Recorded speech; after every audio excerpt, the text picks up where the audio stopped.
Драги гледачи, добро вечер. Вечерашнава емисија ја посветувам на македонската историска култура или културата во музичката област. Мој гостин е мојата соработничка, колешка, професор доктор Наташа Диденко. Наташа, добро вечер. Добро вечер. За повод ја имаме книгата која што ти ја објави. Неодамна имаше и промоција, но е посветена на животот и делото на нашиот композитор од руско потекло, Сергеј Михајлов.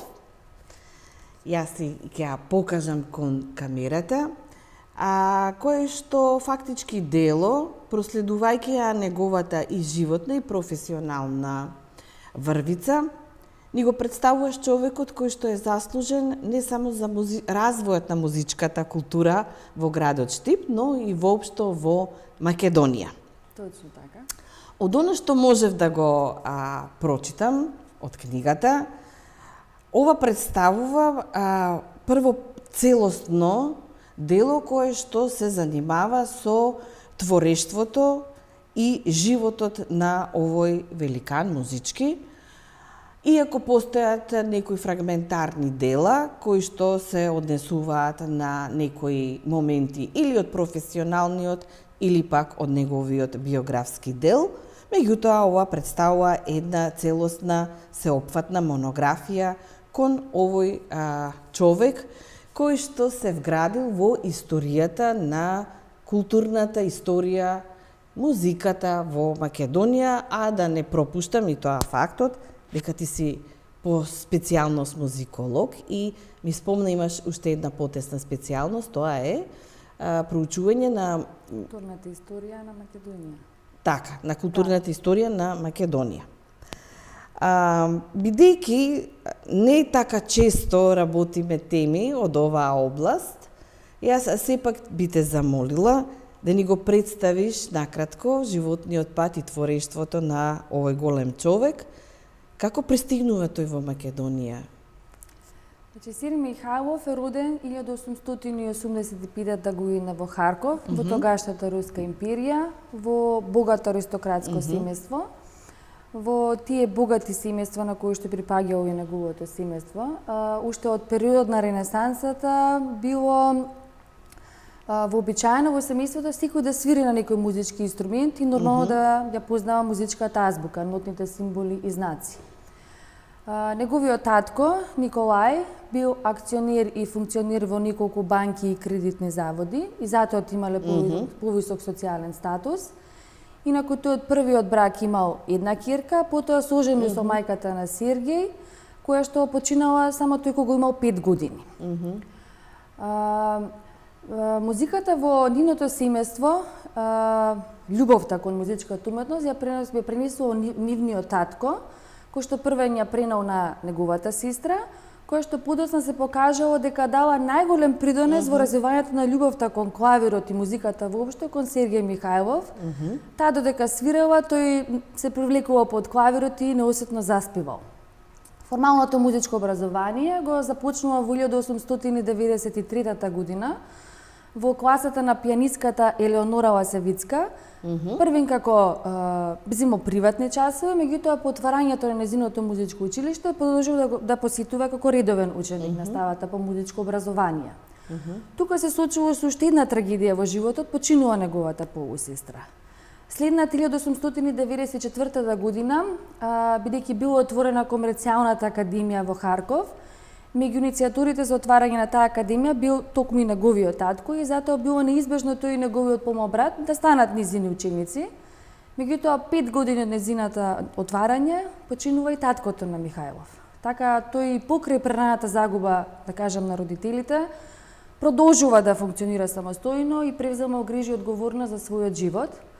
Ја заврши комерцијалната академија во Харков и апсолвирал на Висшето музичко училиште во родниот град на одсекот композиција и диригирање, бидејќи уште од раната возраст неговата пасија била музиката. Очигледно е дека оние животни, семејни турбуленции и трагедии најдобро се справувал кога бил во контакт со музиката и навлегувал во нејзиниот свет.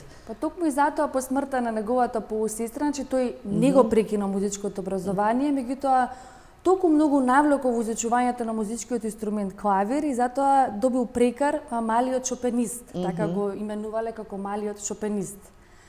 Веќе по апсолвирањето на Висшето музичко училиште, до освежувањето на војниот рок, се повлекол и уживал во мирниот и слободен живот со пријателите.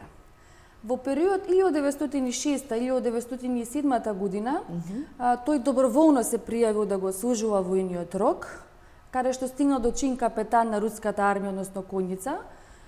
Истовремено и се запишал во Санкт Петербург, каде што изучувал таа руската армија, каде што дипломира во 1909 година. Потоа се оженил со неговата сопруга Вера, со која што го посвоиле девојчето Галина од руско потекло.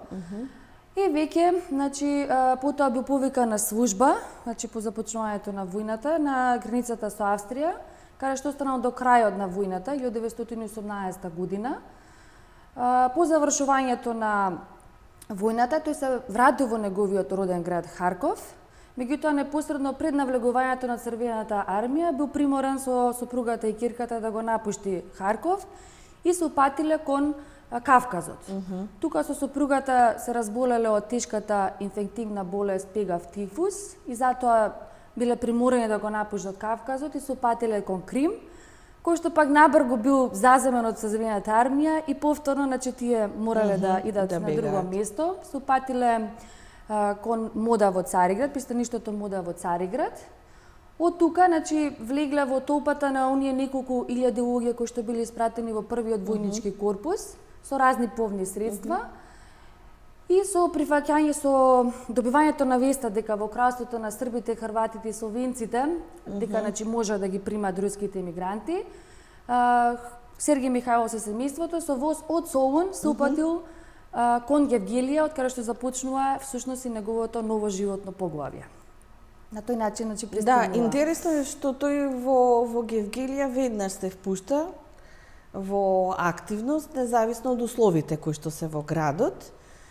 Дури и тука почнува да работи определени значени сценски дела. Па како се случува да оди од Гевгелија во градот Штип? Што е пресудно што влијае овој млад руски мигрант, музички талентиран, композитор и диригент, да премине во Штип? По пристигнувањето во Гевгелија во 1921 година, тој првен се вработува на 15-та гранична чета како граничен поднаредник. Меѓутоа, за време на неговата служба, тој добива можност на тие свечени приредби што се одржувале во Гевгелиската гимназија, да ги покаже неговите музички способности, кои што пак биле препознаени од директорот на Гевгелиската гимназија Драган Илик, и кој веднаш му упатува покана да почне да придава музичко образование во Гевгелиската гимназија. Сергеј Михајлов без никакво размислување го прифаќа предлогот, меѓутоа по неговото враќање од Кавадеси, каде што извесен период работел како цртач во геодетска секција поради обезбедување на подобра екзистенција за него и семејството. Дури спомнувате дека предавал и математика. Така е, да. Музичката педагошка дејност во Гевгелиската гимназија започнува по положувањето на државниот испит за извршување на наставна дејност на државен јазик. Меѓутоа, поради недостаток на стручен кадар, тој покрај музичко образование предавал и математика. Она што тој што од самиот почеток го согледал е дека во тоа време, во тој период, не постоело формално музичко образование во рамките на образовниот процес, па така самиот пронаоѓал начини, можности како да ги внесе подлабоко учениците во музичкиот свет. Покрај подготовките за неговите предавања, тој за потребите на учениците ја пишува музиката за првата опера за деца во 4 чина, тоа е Принцезата Ружа, чија премиера била одржана во Гевгелија, а потоа низ околните градови Милкој и во Штип. Тоа се случува 1924 година, така, Принцезата Ружа. Точно така. Добро. Тука, по премиерата во Штип, остварува средба со гимназискиот учител Душан Будимировиќ, кој што потоа бил назначен и за управник на Штипскиот театар, по чија иницијатива тој добива и статус на Штипски повластен театар и било отворено музичко училиште во рамките на тој театар. И тој, значи, му предложува да дојде да предава во Штипската гимназија. По нивната средба Душан Будимировиќ пишува барање до Министерството за просвета во Белград дека Сергеј Михајлов треба да биде преместен од Гевгелиската во Штипската гимназија. По одобрувањето на барањето, значи Сергеј Михајлов започнува да предава во Штипската гимназија, каде што пак повторно да напоменам дека покрај музичко образование предава и математика и француски јазик тука. Колку е значајно тоа општо образование кое што го стекнувале луѓето во сепак во империјална Русија? Тоа апсолутно се согласувам. Значи, извини што те прекинав, многу ми е значаен моментот што значи 1924 година ние имаме првата детска опера на македонска почва, а веќе следната година 1925 година во Штип ја имаме и другата сценска изведба за возрастни. Така, да, тоа е операта Пајачи, значи тој покрај тоа што придава во Штипската гимназија, во 1925 година подпишува договор за работа со Штипскиот повластен театар и со хорското друштво Единство. И тука се зафаќа со многу одговорна и сериозна работа, значи да подготви едно музичко сценско дело кое што во својата интерпретација вклучува многу изведувачки способности. Во согласно со тие гласовни можности со кои што располагал градот Штип во тој период, тие одлучуваат да подготвуваат операта Пајачи од италијанскиот композитор Роджеро Леонкавало. Поначи трпните проби, вежби, собирање на партитури и така натаму, операта премиерно изведена во Штип во 1925 година. Инаку за изведбата на операта постојат повеќе информации во научната фела, да кажеме. Некои говорат дека 23-та, некои 24-та година. Меѓутоа, оригиналниот плакат кој што е приложен на самата корица на книгата, значи говори дека таа е ќе го покажем јасно, се работи за овој плакат, вие го имате стајно на корицата. Така, да, дека изведена во 1925 година. Со што всушност тој го поставил историскиот чин на музичкото творештво во Македонија. Бидејќи скопската публика чекала дури до 1947 година да може да следи едно музичко сценско дело, тоа е операта Кавалерија Рустикана од италијанскиот композитор Пиетро Маскани, под диригентската палка на македонскиот композитор, диригент, хорски и симфониски диригент, како и прв член во Македонската академија на науките и уметностите од областа на музиката Тодор Скаловски. Меѓутоа, покрај неговата театарска дејност во Штип, повторно тој е активен во Штипската гимназија, каде што дава многу значаен придонес во развојот на музиката со поголема уметничка вредност помеѓу учениците. Тој пленал со својата ерудиција и на несебичен и креативен начин создавал свој единствен и препознатлив начин во својата работа со учениците. Може забележа, вие спомнувате дека се посветили на хорското пеење. Дали од неможноста да се справи со немањето на инструменти или развиена музичка култура, дали тука е подрачјето каде што поедноставно може да се изрази неговиот педагошки гений? Значи, он предавал и хорско пеење и оркестар. Бидејќи бил сестрана личност, значи познавал повеќе инструменти, предавал и клавир, и виолина, хорско пеење, диригирање.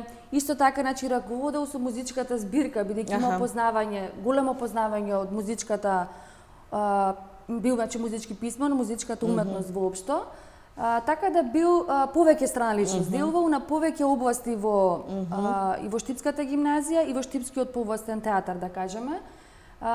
И е еден од најважните личности кои што ги поставил николците на музичкото на развој на музичката уметност, особено во градот Штип, во тој меѓувојден период, каде што интензивно работел до влегувањето на бугарската власт, кога веќе воспитно образовната дејност започнала да се изведува на бугарски јазик. Тогаш била отворена гимназија, значи на бугарски јазик, меѓутоа и тој самиот, како што истакнал, значи не можел да се вработи таму, бидејќи не бил бугарски происход. Да, немало така, потекло да. соодветно. Неговото е било руско, не било бугарско. Од таа причина тој се повлекува во штипското село Караорман, каде што мирно и скромно живеел до ослободувањето на градот Штип, тоа е 8 ноември 1944 година. Тука би сакала да надополнам дека тој истовремено, значи до преселувањето во штипското село Караорман, бил и управник на Штипскиот повласен театар, кој што, значи, и покрај неговите придонеси во развојот на театарската дејност, за тоа говорат и прикажаните преку 30 представи и 2 опери, значи, неговата дејност замира во 1936 година. Меѓутоа ќе кажам дека тука не можеме да бараме вината во Сергеј Михајлов, бидејќи тој понатаму продолжил континуирано да работи со своите непосредни соработници и да компонира дела врз веќе познати германски стихови. Едноставно власта не била заинтересирана за развојот на театарската дејност во градот Штип. Да замислиме атмосферата во тоа време, тоа е веќе кралство на Југославија. Да.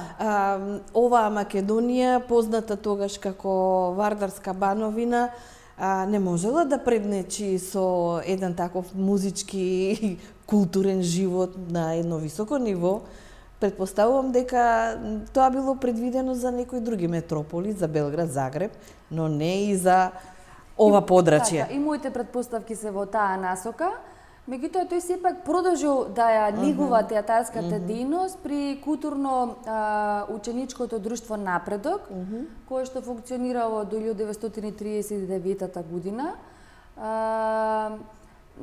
Значи, работел активно со своите ученици, направил, значи, театарската секција својата дејност ја започнала со премиерата на представата во 1929 година, кога всушност била испуштена завесата на театарот.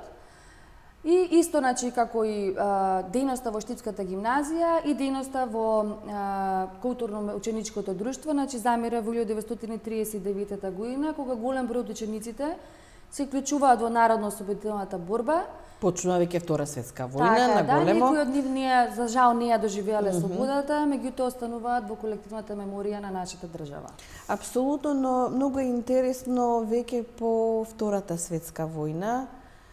Ти имаш еден убав дел кој што го посветуваш на неговата и педагошка, но и творечка дејност во периодот од 1946 година до 1959 година. Што се случува во повоена Македонија? Значи, по создавањето на современата македонска држава, поточно во 1946 година, на иницијатива на шефот на музичкото оделение при Министерството за просвета на Народна република Македонија, Аспарух Хаджи Николов, било отворено основното низото музичко училиште во Штип. За прв директор бил именуван токму Сергеј Михајлов, поради неговиот непроценлив придонес во развојот на музиката со поголема уметност, како и во ширењето на љубовта меѓу помладите генерации, запознавањето со нејзините специфики и карактеристики. Она што е многу интересно дека тој до неговото пензионирање во 1959 година, значи бил директор на основното нижото музичко училиште, каде што дал голем придонес во зголемувањето на кадровската структура на училиштето, значи го зголемил редовниот кадар, наставен кадар, на вработењето на редовниот наставен кадар. Исто така ги проширил музичките активности на училиштето покрај постоечките камерни состави во кои што биле вклучени учениците, формирал и камерен оркестар од наставниот кадар. Браво. Покрај постоечките одсеци за инструментални и теоретски предмети, отворил 2 нови одсеци за изучување на солопење и балетот. Обезбедувал поголеми финансиски средства со кои што во училиштето се обезбедувале инструменти за потребите на учениците. И оно што е многу интересно е дека и во неговото време на раководење, тој со својата неуморна работа, значи и покренал иницијатива за преместување на училиштето на нова локација. Така. Неговата иницијатива била позитивно оценета од Градскиот народен одбор и биле доделени финансиски средства од републичките просветни органи, но за жал од административни пречки, тие финанси никогаш не биле одобрени и планот за преселување на новата локација останал на полиците во училиштата архива. Исто така, значи... Што мислите, зошто е тоа така? Ајде, ние го спомнуваме тоа, го доживуваме како административни пречки, меѓутоа, дали на некој начин тој создавал конкуренција на Скопје? Значи, во Скопје веќе се покривале иницијативи, значи биле отворени повеќе во тој период се отварале повеќе музички основни училишта низ повеќе градови во Македонија, како и средното музичко училиште во Скопје. Меѓутоа, како што напомнавте, да, конкуренција, бидејќи во Скопје веќе било формирано средното музичко училиште, а ваму постоело само основно музичко училиште и се вложувале напори за, да кажеме, проширување на дејноста на училиштето.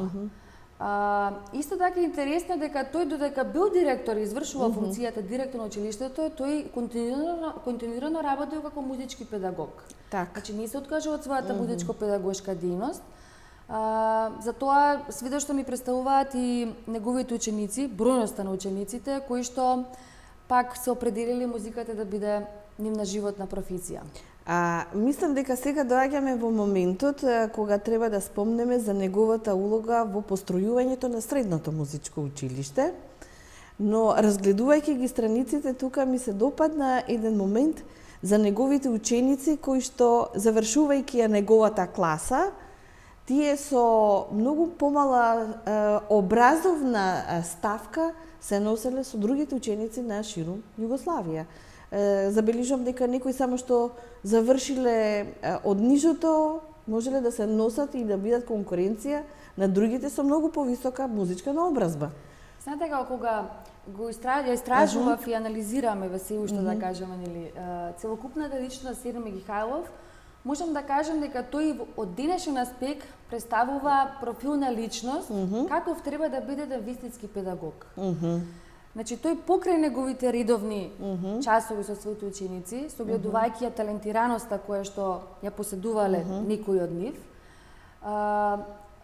бидејќи е многу важно во таа индивидуална настава музички педагог ученик, значи самиот професор да ја процени талентираноста на ученикот, да процени докаде се неговите можности и секако согласно неговите способности да го определи музичкиот материјал што ќе го работат и да кажеме темпото со кој што тој ќе го сработува тоа.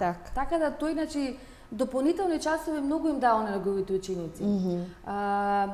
Ги викал дома во неговиот стан, работел, значи, до доците вечерни часови во училиштето. Едноставно бил човек кој што живеел за музиката и тоа неговите ученици несомнено го чувствувале. Дури, значи, тој, да кажеме, во длабоката старост, значи се уште го држува во контактот со неговите ученици. При истражувањето, значи, воспоставив контакт со еден музиколог, чии, значи, искази за прв пат се прикажани во самата монографија, значи, која што и по толку многу години ја негува таа топла енергија што Сергеј Михајлов ја пренесувал на предавањата по солфеж, по музички инструменти и така натаму. Да, што се случува во периодот од 1961 до 1972 чинам беше? Така, да. Значи, веќе во 1961 година се отвара средното музичко училиште во Штип, бидејќи Сергеј Михајлов веќе имал остварено право на пензија. Повторно на волонтерска база бил ангажиран во средното музичко училиште, каде што 2 пати неделно предавал хорско пеење и оркестар. Повторно тој несебично, значи, работел со учениците, се до 1972 година, кога поради нарушување на здравствената состојба, бил приморан да ги прекине сите активности поврзани со музиката. Меѓутоа тој понатаму, значи, како што напоменав, останал во контакт со учениците и секако им стоел на располагање за било какви совети, за насоки и така натаму. Така што он е една личност што ги поставил образовните стандарди во музичкото образование и ги отворал вратите на јавниот културен живот на моите генерации, кои што без него секако ќе биле затворени. Тоа е она многу значајно што треба да го истакнеме. Апсолутно, тоа се препознава ни се целото дело, колку е посветен тој на младите генерации. Дури јас си прочитав имиња на луѓе кои што подоцна во својот работен век се афирмирале како значи, познати музички изведувачи. Во Белград, во Франција, во нашата држава и ширум светот. Да кажем, има и во Љубљана, во Словенија. Вие оставате простор во книгата и за една тема која што е малку необична, тоа се тестаментите на Сергеј Михајлов. Да. Значи, со тоа он всушност покажува колку бил одговорен човек. Значи, пред пензионирањето сакал да си ги регулира своите наследни односи и го составил својот прв тестамент во 1959 година, каде што целокупната заштеда ја остава на основното нижото музичко училиште. Меѓутоа, со оглед на тоа дека средното музичко училиште било отворено во 1961 година, тој направил првата измена на тестаментот во 1965 година, во која што напоменува дека целокупната заштеда ја остава на основното и на средното музичко училиште. Значи, да напоменам, станува збор за судски тестаменти. Така. Значи, за судски тестаменти. Сега, во 1970 година ја прави втората измена во тестаментот. Значи, оди во Штитскиот суд во Штип, кажува дека го поништува стариот тестамент и го создава нов тестамент, кој што го подпишува во 1971 година. 4 години пред неговата смрт. Така. Сега, 2 години пред неговата смрт, во 1973 година, прави дополнување во тестаментот во однос на распределбата на финансиските средства кои што се трошеле за учениците и училиштето. Така. Тука би сакала, ако може слободно. Возможно, Да.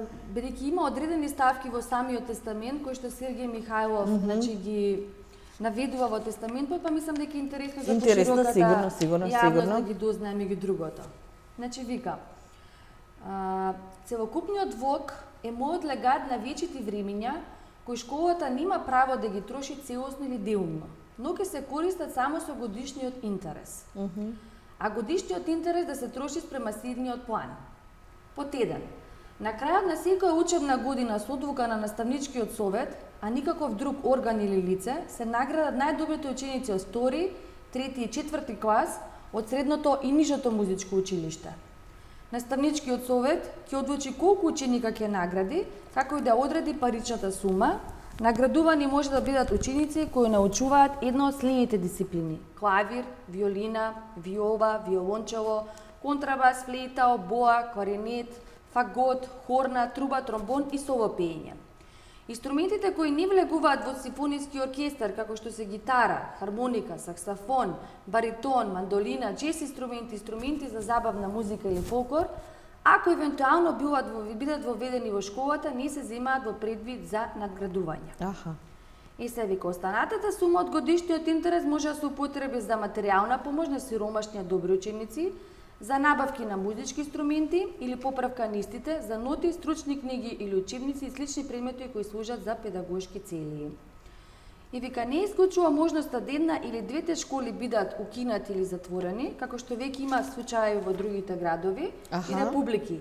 Во случај сите права ќе ги користи онаа школа која ќе продолжи да функционира.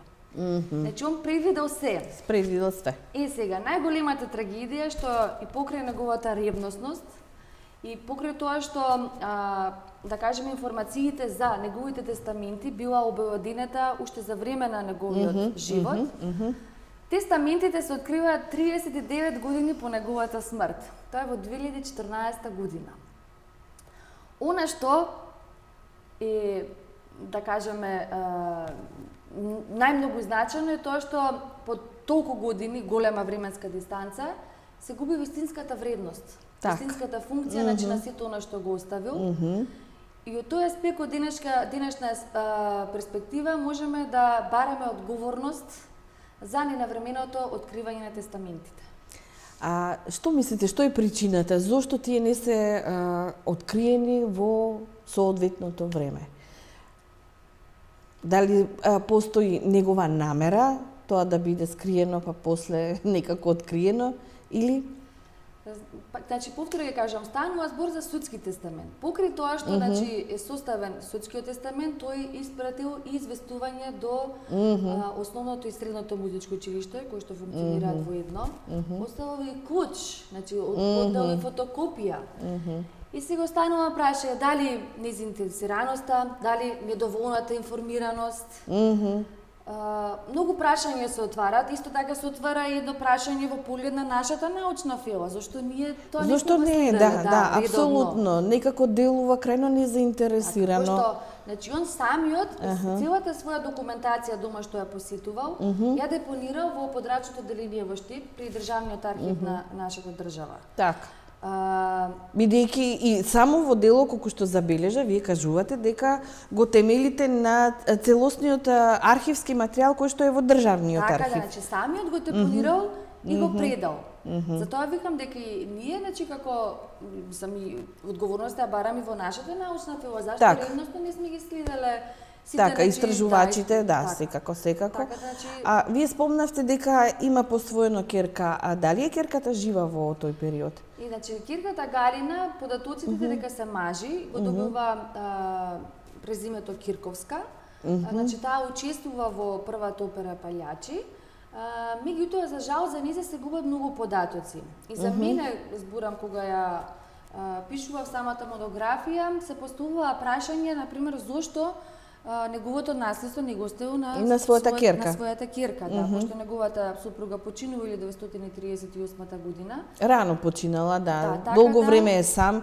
И како што велите вие, најголемиот дел од својот живот целосно го посветува на музиката. Па на музиката и на учениците кои што сигурно ги гледал како свој деца, да. Така. И се губи трагата. Значи јас истражував и во другите градови из Македонија, меѓутоа не можам да откријам податоци што се случува токму со Галина Кирковска. Се надевам дека со текот на годините на времето ќе дојдеме до некои информации кои што ќе отворат некои нови погледи во науката. Наташа, јас би сакала сега да одиме на она прашање за неговото творештво. Јас забележав во книгата, вие може и да ни ги покажете, дека тој прави аранжмани, пишува, оценува, критикува, укажува и така натаму на многу значајни музички дејци. Меѓутоа ми остаи впечаток дека ете создава и музика на еден текст од Венко Марковски, колку што забележав. Ба дури може да го покажеме. Да. Значи, покрај тоа што целокупниот свој живот го посветил на музичко-педагошката дејност, значи тој од периодот меѓу двете светски војни до крајот на својот живот компонира и аранжира музички композиции. Иако тој секогаш се оградил дека неговите музички композиции се пишувани за потребите на учениците и во согласно со нивните технички можности, сепак, значи, плодното творештво кое што го пишува било препознаено од Друштвото на композиторите на Македонија, односно Сојузот на композиторите на Македонија, од кој што добил покани да стане нивен член. Меѓутоа, Сергеј Михајлов, одејќите од своите принципи и вредности, не ја прифатил таа одлука од причина што веќе бил во возрастни години и сметал дека треба почесто да патува во Скопје, а не да служи само како анахронизам, и затоа им рекол дека не може да прифати нивната одлука. Исто така, значи, тој врз основа на неговите придонеси кои што ги дава во музичката педагогија и методологија. Мене многу ми се допадна насловот Ти моја земја таткова. Да. Така, тоа е точно. Значи, е дел од неговите композиции кои што он ги компонирал. Се надевам дека ќе може да ги видат. Да, се гледа. Да. Тој, значи, бил и повикан за рецензент на учебникот за седмо одделение во издание на првството дело во Скопје, додека волонтерски работа во Средното музичко училиште. Навистина, неговата работа како рецензент ја прифатил многу одговорно и сериозно, затоа укажува и неговата опширна и детална рецензија, која што ја оценува негативно, бидејќи посочениот учесник не соодветствувал на возраста на учениците за кои што бил подготвуван за 12-13 годишна возраст. Она што е интересно е дека значи тој сега ќе ви го покажам од Венко Марковски. Значи на текстот на Вирком еве, значи. Станува збор. Еве тука. Тоа се неговите композиции. Значи тој се наоѓа во улога на аранжер. Значи ги аранжирал композициите од други композитори во согласно со техничките способности повторно на учениците. Исто така за прв пат пред пошироката јавност се приложени и нивни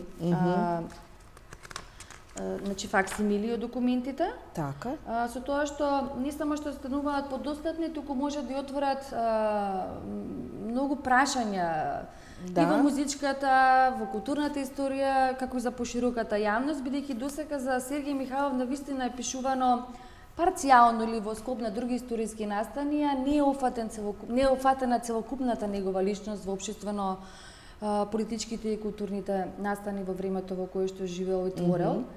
И затоа ќе напоменам дека ваквиот профил на човек, како што веќе напоменав, е навистина модел каков треба да биде еден човек посветен на својата професија, значи да сака својата професија, поставил образовни стандарди кои што денеска наоѓаат примена во музичкото образование. Исто тука сакам да напоменам дека тој напишал и прирачник за музичкиот инструмент клавир, во кој што учениците несомнено ги запознал со музичката азбука, со дало значи преку практични и визуелни примери да може да свираат едноставни музички записи со лева и десна рака, да препознаваат дурски, молски скали и така натаму и така натаму.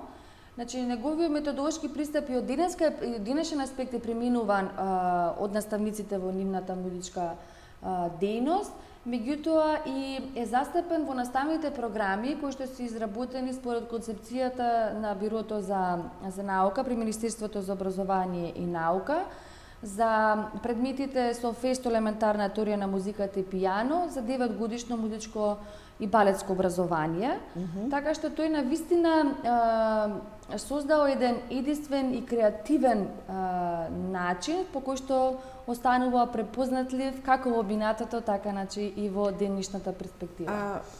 Кажи ми, дали неговото име е дадено на некое од училиштата во градот Штип? Да, значи од 2005 година основното и нижото музичко училиште кои што функционираат како една музичко образовна институција го носи неговото име Сергеј Михајлов.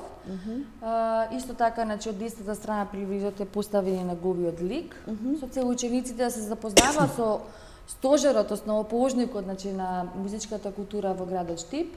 Исто така, значи неговиот гроб се наоѓа во градот Штип, значи кој што сака може да го посети. Да. И значи во офицерскиот дом, сега исто пред пошироката јавност ќе покажеме, значи во престрад 93 години поставувањето операта Палјачи, на 29 август 2018 година во домот на младите во Штип, каде што била поставена првата опера, нели, и поставена и спомен плоча, која што потсетува на овој настан. Значи на нејзе е напишано следното: во овој објект во 1925 година и поставена првата опера Палјачи. Еве го, значи. Јас сакав и друго да те прашам, бидејќи ти долго време се занимаваш со проучувањето на музичката култура, историјата на музичката култура во Македонија. Кои се највпечатливите моменти кои што ти ги имаш детектирано во твоето истражување покрај ова дело на Сергеј Михајлов? Кои се некои други впечатливи моменти во оваа наша, да речем, помлада историска наука, музикологијата? Знаете како, името Сергеј Михајлов сите го поврзуваат со операта Палјачи. И мисля дека тука тој започна, заврши својата дејност.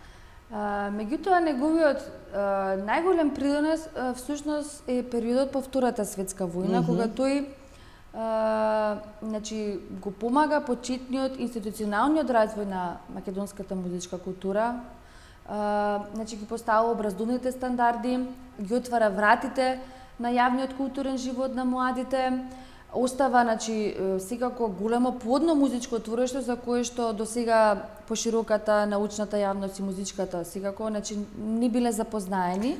Ова не е случајно што те прашувам, бидејќи гледајќи ги сите настани во музичката сцена, ние често пати знаеме да кажеме, тоа е од штипската музичка класа или од битолската или од скопската. Меѓутоа штипската се носи, мислам, поприлично добро и мислам дека предличи. Се знаете, со текот на годините се менуваат некои работи во музичкото образование, меѓутоа со самите поставување на образовните стандарди во средното музичко образование, значи тој поставил некој стандард кој што низ годините се негува. Сепак ја кажам, значи во индивидуалната настава е многу важен пристапот на самиот музички педагог, кој што треба да е прилагодлив на секој ученик поединечно. Затоа што имаме индивидуалните. Зошто не се определил да го продолжи својот работен професионален век во Скопје? Значи, во тој период, да кажеме, руските имигранти навистина имале привилегии и уживале, да кажеме, во тие своји привилегии. Веројатно, значи, ја чувствувал таа топла енергија што ја имал во градот Штип и веројатно токму и затоа останал таму. Така да, инаку она што исто важно значено да напомнеме дека за неговата дејност во меѓувојниот период, значи и истражувачите и следувачите на македонската кинематографија покажале интерес. Па така во 2007 година е снимен и документарен филм Палјачи во продукција на телевизијата ТВ Старот Штип, каде што музички продуцент е Јани Бојаджи. Така да, и тоа е, да кажеме, да кажеме, на некој начин е документира неговиот живот, од доаѓањето, значи, од неговиот роден Харков, до времето кога, значи, тој делувал во меѓувојниот период. Значи, повторно да кажам, целокупната јавност се запознана со Сергеј Михајлов, операта Палјачи и завршува приказната. Меѓутоа, со оваа монографија се отвараат многу повеќе прашања. Апсолутно, јас неодамна кога спомнав дека ќе посветиме една емисија на Сергеј Михајлов, луѓето што беа околу мене тоа го препознаа. Операта Палјачи, тоа е Сергеј Михајлов. Затоа и инсистирав да спомнеме она што се случува во Гевгелија, дека имаме и детска опера која што се компонира и се изведува. Таа е всушност пред Палјачи. Пред Палјачи. Пред Палјачи, значи тој ја напишал музиката за 4 чина, што сепак и тоа е доста сериозна и одговорна работа. Наташа, на кои нови предизвици сега работите? Вие го завршивте ова дело, спомнувате дека 2 години сте го работеле. Да. Дали ова значи дека вие ќе продолжите со истражувањата во оваа насока или имате некои нови предизвици? Значи, мојата пределба, значи, е културната историја на Македонија со посебен акцент на музичката култура, така што јас продолжувам да се движам во мојата насока. И веќе сум започната со изработка на едно ново дело, кое што верувам дека набрзо ќе го завршам и ќе можам повторно да го представам пред јавноста. Ова ве прашувам со оглед дека сакам да испровоцирам кај вас да ми кажете што е све потребно еден музиколог да добие како погодна почва за истражување, бидејќи ова се науки кои што ние често пати не ги погледнуваме така често, многу повеќе посветуваме внимание на политичката историја, одошто на културната историја. Во таа насока сакав да ве прашам што би било потребно да се направи, да се оспособи, за да биде културната историја многу почеста тема на истражување и создавање научни дела. Знаете како, за развода на држава, па од суштинско значење е културната историја на Македонија, бидејќи тука само културата фаќа многу дејности и затоа сметам дека покрај политичката, културната историја, да кажеме, треба да биде пандан во проучувањето и истражувањето. Инаку, во поглед на музичката култура, значи, не е само да се анализираат и архивските материјали и другата документација, туку е потребно и соодветно музичко образование кое што возможува анализирање на музички материјали и така натаму, значи согледување на начинот на компонирање, на стилот на компонирање. Значи има многу елементи кои што треба да се вкопат за изработка на една, да кажеме, публикација од музички аспект. Вие правите истражувања во доменот на современата историја на музичката култура. Дали постојат можности, барем во овој момент, ако не, можеби да ги создадеме, за проучување на музиката која што се создавала и во претходните периоди? Секако да, значи тоа е многу значено да се направи една историја на македонската музичка култура која што навистина не достига во нашата историографија.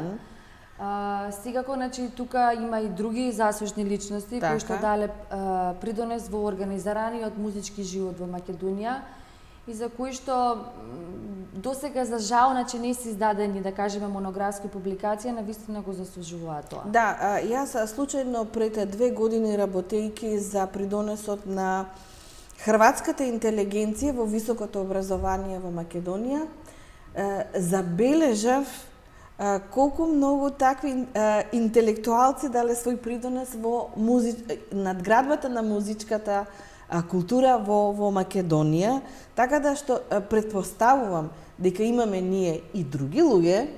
Еве сега го проследивме овој руски мигрант, има хрватски, има полски, претпоставувам, словенички и така натаму. Меѓутоа, дали постои едно такво целосно дело кое што би ја представила, не да проучи, туку да ја представи македонската културна историја и од аспект на световната култура, музичка, но и црковната? Значи, постојат и научни публикации, стручни трудови, меѓутоа одделни. Значи, повторно ќе напомнам, оно што недостава македонската историографија е една, како што имаме историја на културата на Македонија, историја на музичката култура во Македонија, која што навистина ќе представува една доста сериозна работа, која што треба, значи, да биде добро подкована и изработена, со кое што, значи, нашата држава би добила едно непроценливо дело, каде што ќе бидат офатени пред се оние македонски музички дејци или македонски образовани музички дејци кои што дале несомнено огромен придонес во развојот на целокупната македонска музичка култура, започнувајќи од, да кажеме, од антиката, средновековната, црковната, значи апсолутно, така, да. Исто, значи, имаме многу значајни македонски интелектуалци кои што дувале во меѓувојниот период. Тука се Стефан Гајдов, Тодор Скалски, Трајко Прокопиев, Живко Фирков, Петре Богданов Кучко. За некои од нив има издадено монографски публикации, меѓутоа за некои се уште недостасуваат. Да, и е недоволно. Мислам дека во еден современ амбиент ние треба да имаме една поголема истражувачка и, да речам, креативна, па и научна содржина која ќе ја понудиме како научно дело пред широката јавност. Апсолутно се согласувам и секако, како колку човек подлабоко навлегува во некоја материја, секогаш се откриваат некои нови работи, со кои што се од една страна се надополнуваат преходните, меѓутоа и се заинтересуваат, го привлекуваат интересот од друг аспект, да кажеме. Апсолутно. Јас на самиот крај би те замолила едно резиме. Какво е значењето на Сергеј Михајлов, не само за развој во регионот Штипскиот, но и за македонската музичка историја и култура? Значи, Сергеј Михајлов е личност кој што не само што ни ја покажува неговата незапирлива творечка, уметничка, театарска, креативна, музичко-педагошка дејност во институционалниот развој на музичката култура пред се во градот Штип, туку тој е човек кој што, пленејќи со својата ерудиција, несебичност, креативност, значи, придонел да се развива музиката со поголема уметничка вредност. Тука мислам на класичната музика. Всушност, Во текот на неговиот животен и работен век, тој ни го има докажано што го има и кажано Станиславски, а тоа е дека уметноста е одраз на знаење за животот и дека ако не го познавате животот, не може да создавате. Значи, всушност, тој покажал дека музиката е гласот на неговата душа, гласот на неговото срце. Едноставно, тој живел и работел за музиката. И оно што е многу значено, дека таа негова љубов и енергија што е поседувал, несомнено било препознавана од сите други личности кои што имале среќа, да кажам, во тој период да бидат во контекстот на вистина ваква посебна, повеќе страна личност. Наташа, јас ти благодарам за учеството, имавме една прекрасна тема. Се надевам дека многу скоро ќе се видиме со можеби нови истражувања, нови дела. Нека биде честита промоцијата која што следи и мислам дека ќе имаме повторно можност да се видиме. Ви благодарам на поканата, ми беше задоволство. Поздрав до вашите гледачи и секако се гледаме во некоја наредна прилика. Благодарам. Драги гледачи, овдека завршуваме со денешната емисија. Останете во добро здравје, бидете живи и здрави и се гледаме следниот четврток. Се најдобро.